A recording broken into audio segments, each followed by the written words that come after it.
All right, guys, welcome back. I'm out here with Donnie. How you doing, man? Good. How old are you, bro? I'm how old are you? 44. Oh, me too. Just turned 44 this August. Right on. Did you grow up here in Tucson? Yeah.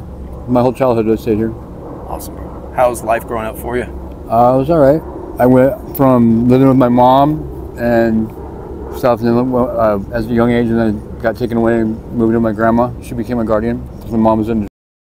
And then when I became like 17, my mom turned it around and she wanted me and my sister to come live with her again. So we both moved in with her and my stepdad, and we finished out, our adolescent, young age. We grew up pretty fast. My stepdad was in a rock and roll band, is a really talented musician, so we got to see all kinds of fueled parties all the time and stuff. And Shenanigans, yeah. yeah, I'd bring girls home, and then he'd serenade them with his violin or his guitar. He was really good at his guitar and violin, and he could play any string instrument. Go take him to Guitar Center, he can walk through the whole place playing every instrument. He's awesome. Now he's a truck driver, and he's overweight and big and fat. Yeah. Is this band here in Tucson? Yeah. Local band? Right. Yeah, he did a couple of bands. He did a few bands. He was in battle of bands and stuff, and they play at the Rock. Wow, that's cool. Love that venue, bro. He almost got signed. He had what's it called? One of those guys coming around trying to get him, and we went up looking at mansions up in the foothills, like dreaming. Yeah. Right after that, it fell through. Like the record deal fell through, but I don't even think I could have liked that life. Being all bougie and stuff. And yeah. It's a whole different world out there. Yeah. Whole different experience. I was raised all right, and I didn't have a dad. My dad is the only thing he really gave me is my name and taught me how to weld. He didn't teach me how to weld. I knew it was in my blood, and so I became a welder because it came naturally to me. It's the only job I've ever had where I didn't have to try. It came super naturally to me. I was super talented right away. I just put the welding hood on, laid my first bead, and it was perfect no matter what. I didn't have to practice, didn't have to put it through. So my first job out of high school was welding. As far as like today, are you homeless? You live out here? Yeah, I'm homeless right now. Me and my mom had the COVID situation going on. She got COVID 3 times, and I was working for an ironworking company based out of Marana. It was actually or Valley kind of. And my boss asked me, he goes, "You want to stay home with your mom, take care of her? Because I can't get COVID. I have antibodies in my blood. I can't get it." So I decided to stay home with my mom and get the unemployment and take care of her. And we got the housing help, like they paid our rent for like 6 months before and after our post due, and we didn't know that we were in the middle of our when we got our help. We were supposed to re-sign up, like we were supposed to do the application process all over again, get back on the list, and then by the time our help was over, we'd be back getting more help. We didn't do that because our case manager didn't tell us that, so we became back on our rent. We didn't have any way to pay the rent. I tried to do side jobs, I tried to do hustles and all that kind of stuff. I'm not really bad. I'm not a good criminal, so we lost our place. It was through my aunt too. I don't know why she, Yeah. My aunt should have pulled some strings and let us stay there. It was all right. The saddest thing was walking on the street with a shopping cart and me and my mom and our 2 dogs. It hurt me a lot. I'm a man. I should be able to take care of my mom and my family, But shit happens. Life's life. COVID happened. It happened. Yeah. I tried to go get jobs, and if you don't have a place to stay and you don't have a place to shower every night and sleep and get some rest, there's really nowhere you can go. I could go work at McDonald's or something and not tell them that I'm homeless. Stay somewhere close by. Yeah. But I'm a very skilled fabricator, welder, iron worker, and I make like $40 an hour, and I can't go work for minimum wage. And I need ID. I keep living out here. I get my stuff stolen at least once a week. If I don't have everything I care about or hold dear to me and need to use every day on my back or on my close by me when I sleep and stuff, it's gonna get stolen. Yeah. It's actually got stolen off my back before too. It's terrible. Oh man. That's what I hear, dude. You get a new phone, it's gone in the next 2 days. And I'm like, come on, man. Give me a break, dude. I got my ID. I was all excited about having my ID. Put it in my wallet. And next thing you know, my wallet got stolen when I was sleeping. It's bullshit, dude. And the worst thing is, it's the homeless stealing from the homeless. That's worse than hitting children. You're stealing from somebody that has nothing, and then you're one of those people who have nothing. What the hell's wrong with those people? And I told a big, humongous group of people. We used to sit right here by this wash every day, all of us, like 100 of us almost. And I yelled out, anybody sees another person stealing something from somebody that's sleeping, is smash on sight. I don't care. You're gonna get your ass beat. It's a boo party. You know, that's something that doesn't. There's no blanket party. Yeah, no question about it, dude. They're stealing from my homies, dude, and they're barely making it out here, dude. If we pull in 20 bucks from panhandling, we come in, we need to buy some, we need to get a fix, and somebody steals our money, dude, we're hard up, dude. That's gonna hurt. That's our food money. That's our survival money. And if somebody's gonna take that from us, it's balls to the wall. You know, there's no excuse for it. You know, they might be hard up too, but come on, dude. If you'd asked instead of stolen money, we'd have probably given you half of it. You know, that's the way we are. Yeah. But I don't believe there's people that were around all the time. I think it's like a certain few people that just walk from camp to camp, just looking for people that are passed out. You know, and the narcotics we do makes us sleepy. You know? Yeah. The blues make you pass out without control. You're out, and you know, you look like a folded lawn chair. You know, folded in half. You can't touch your toes normally, but when you're on blues, you bend in half. You put your legs between your knees, dude. It's weird, man. Oh man. Yeah, but I grew up in my in a Jehovah's Witness house with my grandma. Yeah. She wanted me to be a preacher in the Jehovah's Witness church. She always told me there was a bigger thing for me. I mean, she said that she was kind of a medium, but she didn't believe in that. She always told me that when the end of the world or when stuff happens where shit hits the fan, that I'm going to be an important part of it. I don't know what she meant by that, but yeah. I don't know. I'm waiting and seeing. I'm like, I don't know how important I am right now. I'm having a little no power. And yeah. I'm a good person. I'm a good leader. And I take care of my friends. I'm not a thief. I don't steal from my friends. I'm very loyal. I'm loyal to a fault. You know, I'll even be loyal if I know they're wrong. Yeah. Even if I know they're lying, I'll pull them apart. I pull them aside after I got their back. I'm like, hey, bro, you know you're full of shit, right? Are you a Virgo? Huh? Are you a Virgo? No, I'm a Leo. Oh, okay, Leo. Right. Yeah. August 12, 1980. Okay. And growing up, I didn't really have a father figure. My grandpa, my stepdad, they were father figures, but they weren't my dad. You know, I didn't even call my stepdad my dad. You know, I did get joking around. You know, hey dad, you know, dad this, but I call him Steve. You know, okay. He's not my father. He was my provider and did take care of me for a little while, but my dad was my dad. You know, and he came around like once every other birthday. He'd come drop off a present or something, or pick me up, take me out 4-wheel driving, and then drop me back off for the, you know, at the end of the visit. You know. How much time have you done? Total, probably 90 days. Okay. I've never been to prison. I don't plan on going. Good. Don't. Yeah. If I do go, I'm a tattoo artist, so I'd be fine. There you go. I'd be set. You know.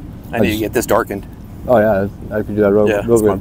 Virgo tattoo. And I'm 30 tattoos away from hitting my 500 mark.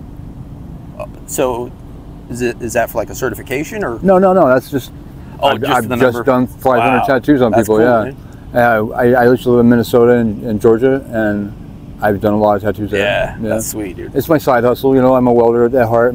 That's my trade. That's the money I bring in for my family, to live on. And then if I have a welding kit, a tattoo kit, I will offer my tattoo services to anybody that wants them. Yeah.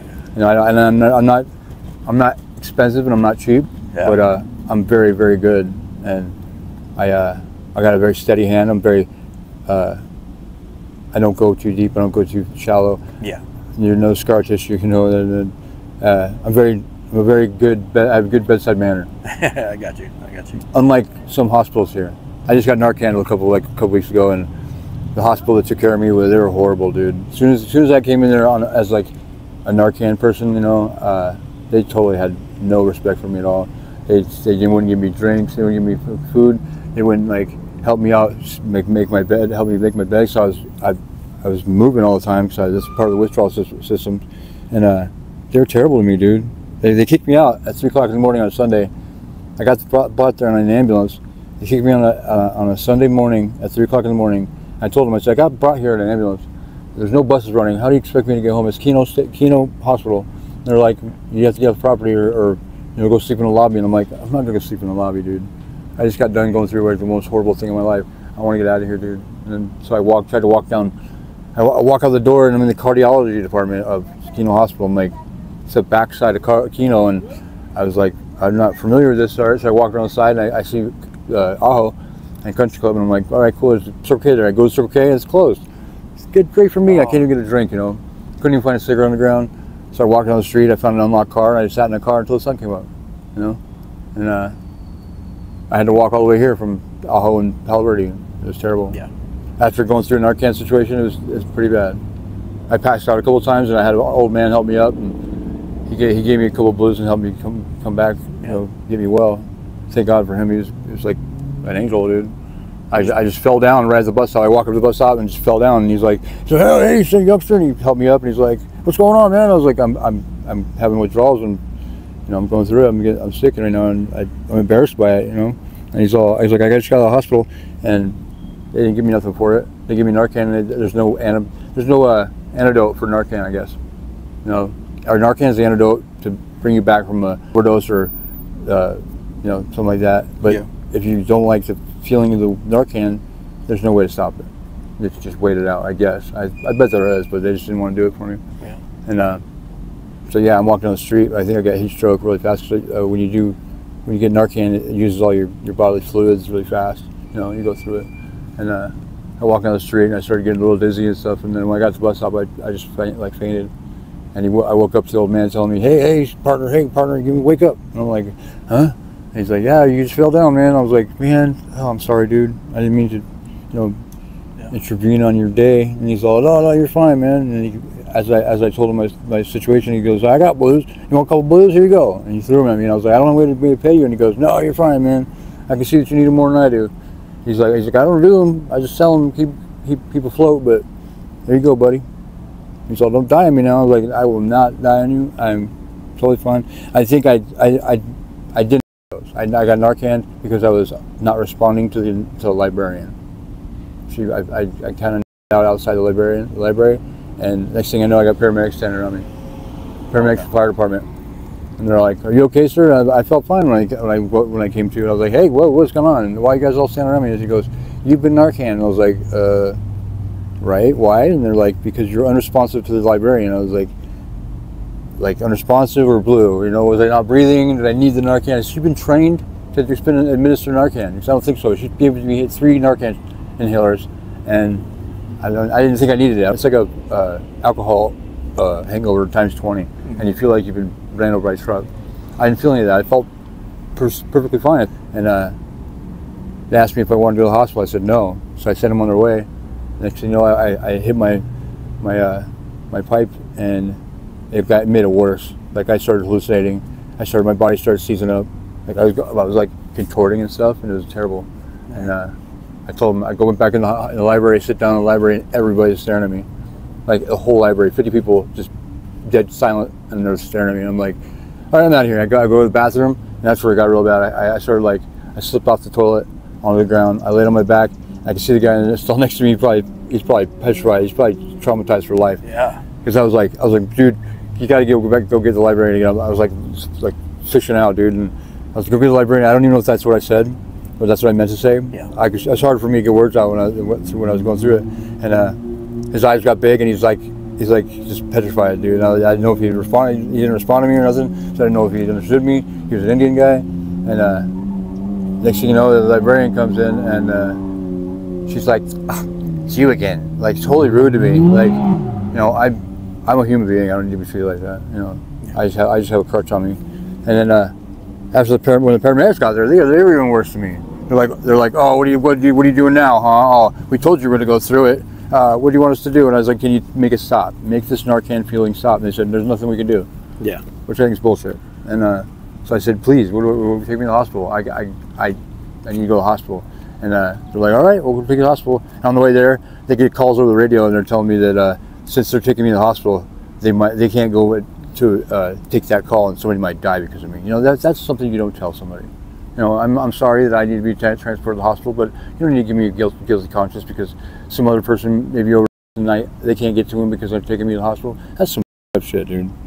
That weighs on me heavy, you know. Yeah. Why would you tell that to somebody? Then you got to have some gall to say that to somebody when they're laying in a gurney on the way to the hospital. You know, hey, you're lucky that you're in this gurney going to the hospital because we can't go to take care of this person because we're taking care of you.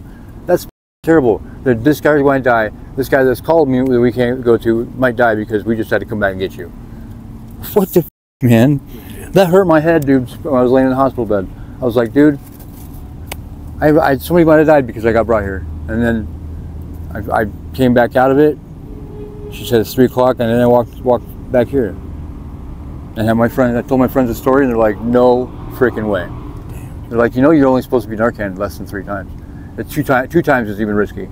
They said if you get Narcan twice, you're supposed to be like, they're supposed to take care of you like kid gloves, you know, like make sure you're fine and make sure your vitals are right. They didn't do none of that. I didn't even have a pulse ox on me. Didn't have an IV. Didn't have oxygen. Didn't have nothing. No heart monitors on me. Nothing, dude. They laid me in a bed and let me go through. They tied me to the bed because I didn't stop moving.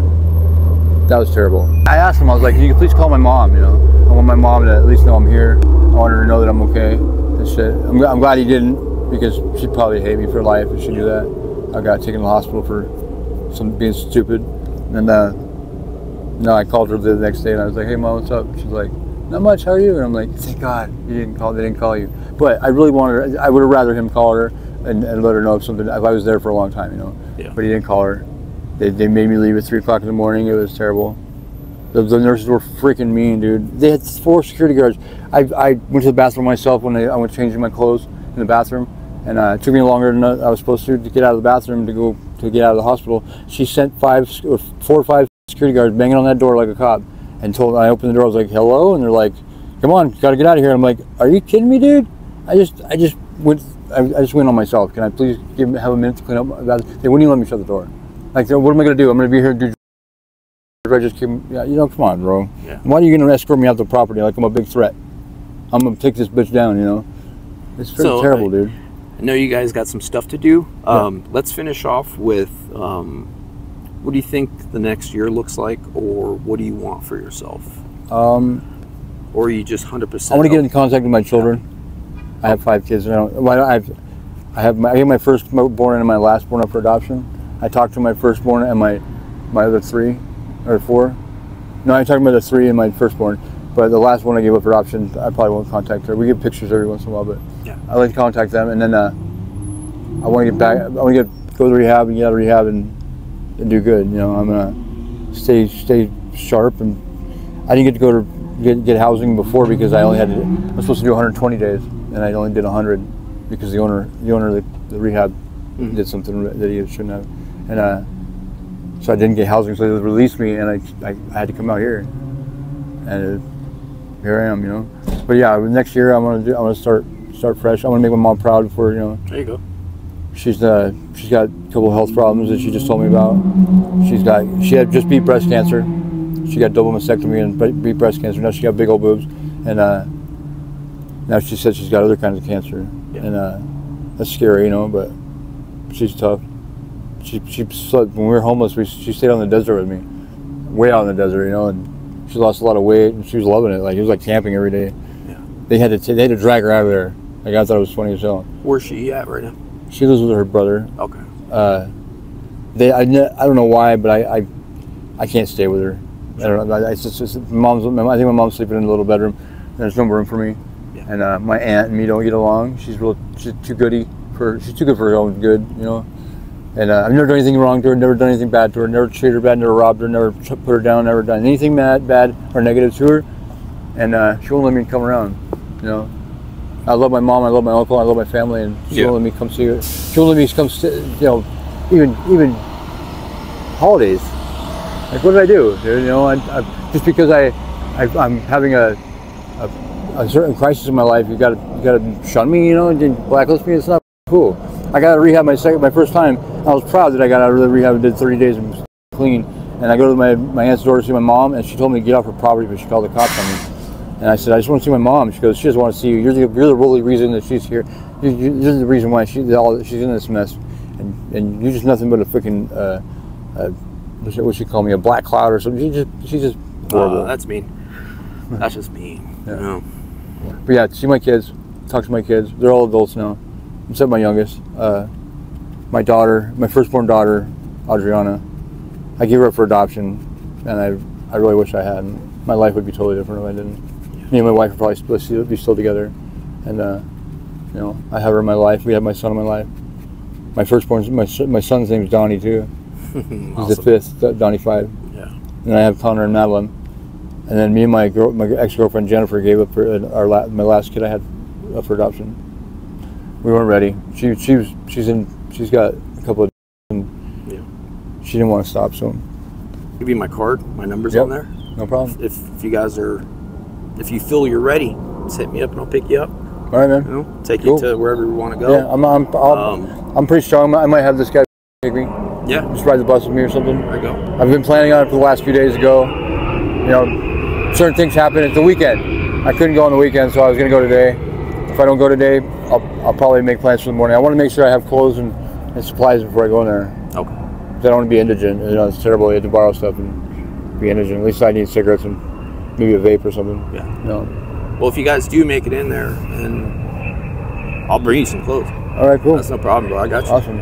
So I've been there myself. I appreciate it. I've been there myself. I Wearing might do the scrubs whole. and all that. You know? I might do the whole 120 days again. Yeah. I done it already last year, and 4 months saved my life.